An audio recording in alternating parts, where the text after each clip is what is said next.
Kết thúc ngày xét xử đầu tiên, vụ học sinh 6 tuổi trường Gateway tử vong. Cô giáo chủ nhiệm Thủy bật khóc quỳ lạy gia đình nạn nhân. Chiều ngày 14 tháng 1 thì Tòa án Nhân dân quận Cầu Giấy, Hà Nội tiếp tục phiên xét xử vụ án bé trai Lê Hoàng Long, học sinh lớp 1 trường Gateway tử vong vì bị bỏ quên trên xe đưa đón của nhà trường.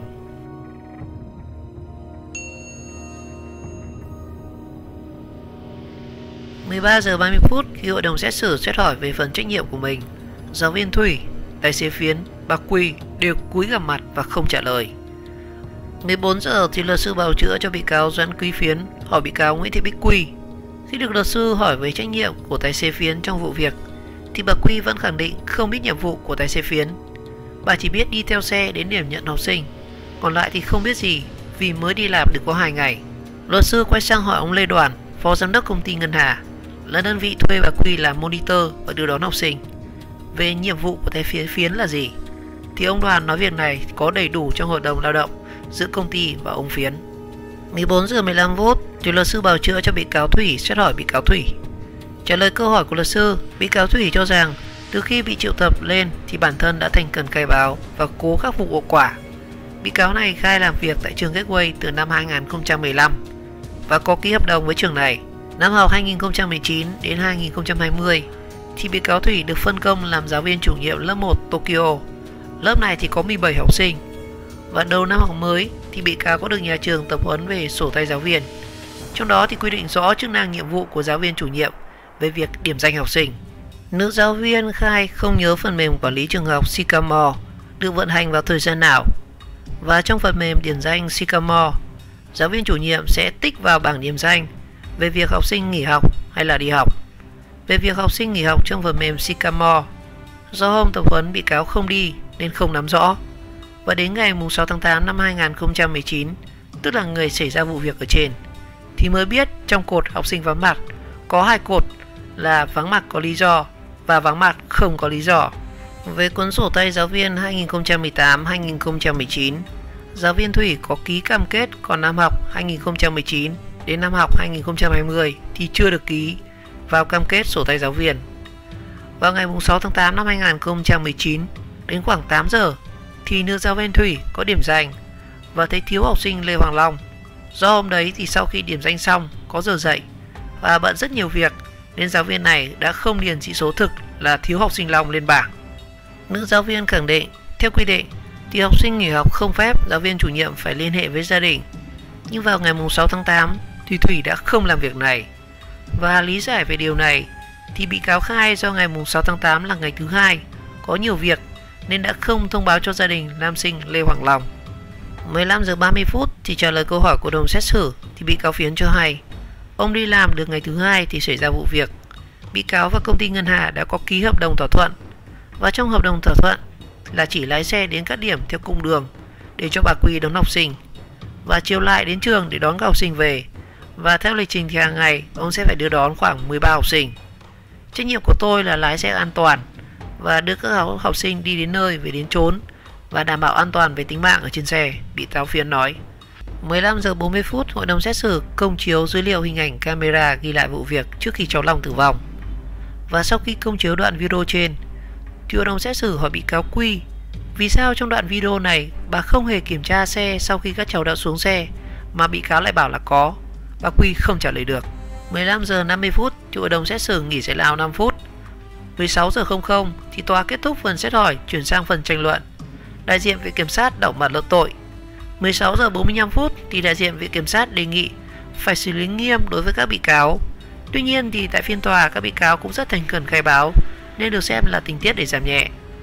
Viện kiểm sát khẳng định cáo trạng truy tố bị cáo Doãn Quý Phiến và Nguyễn Bích Quy về tội vô ý làm chết người theo khoản 1 điều 128 Bộ luật hình sự và bị cáo Nguyễn Thị Thủy về tội thiếu trách nhiệm gây hậu quả nghiêm trọng quy định tại khoản 1 điều 360 Bộ luật hình sự là đúng người, đúng tội và đúng pháp luật.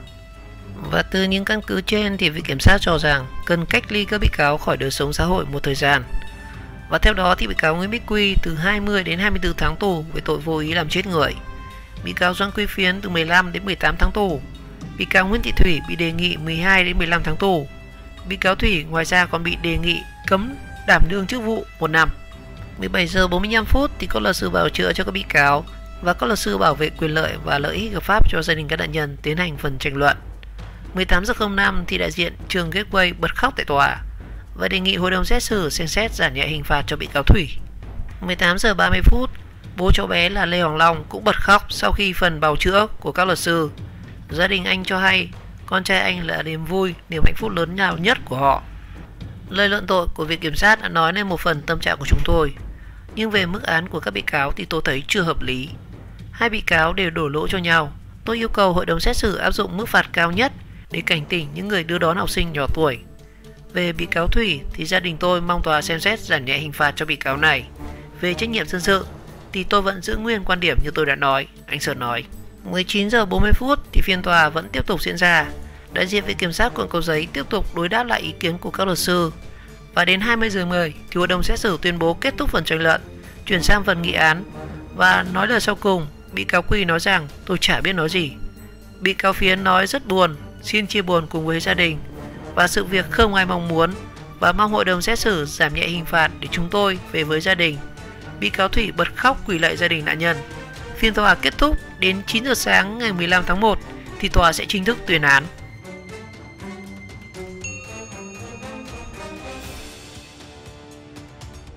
Tài xế Doãn Quý Phiến khai chỉ đi theo đúng cung đường. Sau khi công bố phần lời khai của hai cháu M và N thì hội đồng xét xử bị cáo Doãn Quý Phiến đứng trước bục khai báo. Và đứng trước bục khai báo thì bị cáo Phiến khai trong quá trình điều tra và làm rõ vụ án thì không hề bị ép cung hay là bị nhục hình. Và ông này thì mới đi làm tại công ty ngân hà buổi thứ hai thì xảy ra vụ việc cháu Long tử vong. Và giữa tài xế Phiến và công ty ngân hà có ký hợp đồng, nhưng ông Phiến không nhớ ký vào ngày nào. Và theo danh sách thì tài xế Phiến sẽ đưa 13 học sinh đến trường, còn hôm nào có học sinh nghỉ thì chỉ có người nhà đưa đón. Nhiệm vụ của tài xế là chỉ biết đi theo các cung đường, địa chỉ đón học sinh, còn đón cháu nào thì ông không biết. Danh sách đón học sinh thì chỉ đi theo cung đường, địa chỉ mà thôi, tài xế Phiến khai. Và nam tài xế khai việc học sinh nghỉ học hay là đi học thì ông ta không nắm được.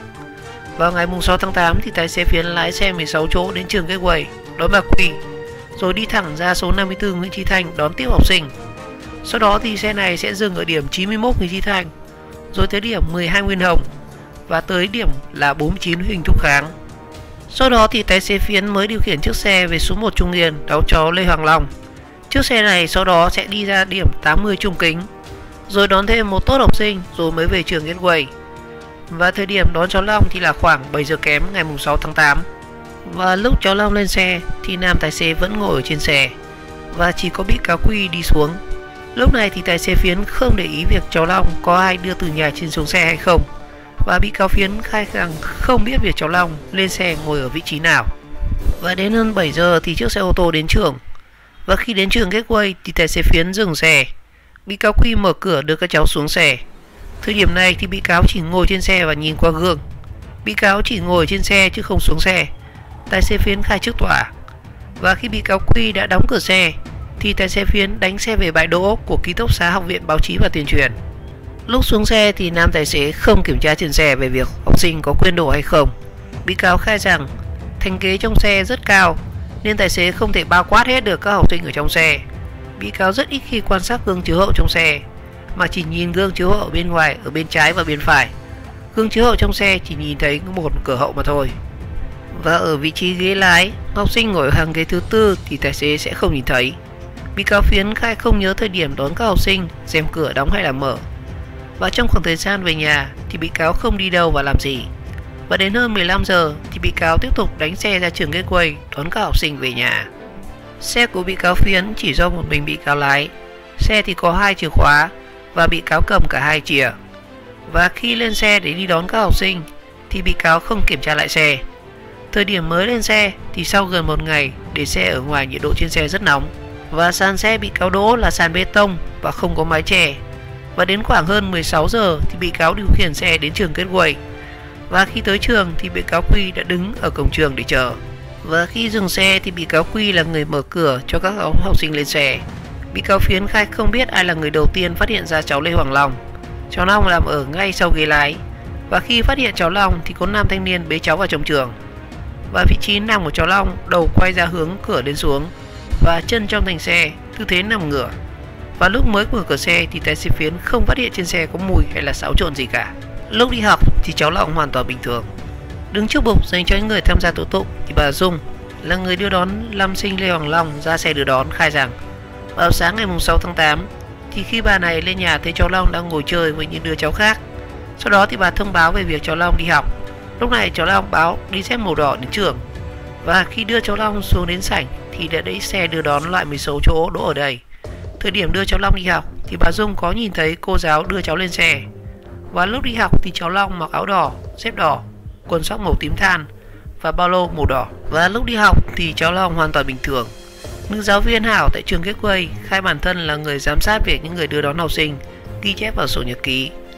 Và theo lời khai của giáo viên Hảo, vào ngày hôm trước ngày 5 tháng 8 thì người đưa đón bà Bích Quy có ghi vào sổ về việc học sinh vắng mặt. Tuy nhiên thì đến ngày hôm sau ngày 6 tháng 8 thì nữ nhân viên này đưa đón này lại ghi các cháu đi học đầy đủ nên đã không kiểm tra lại.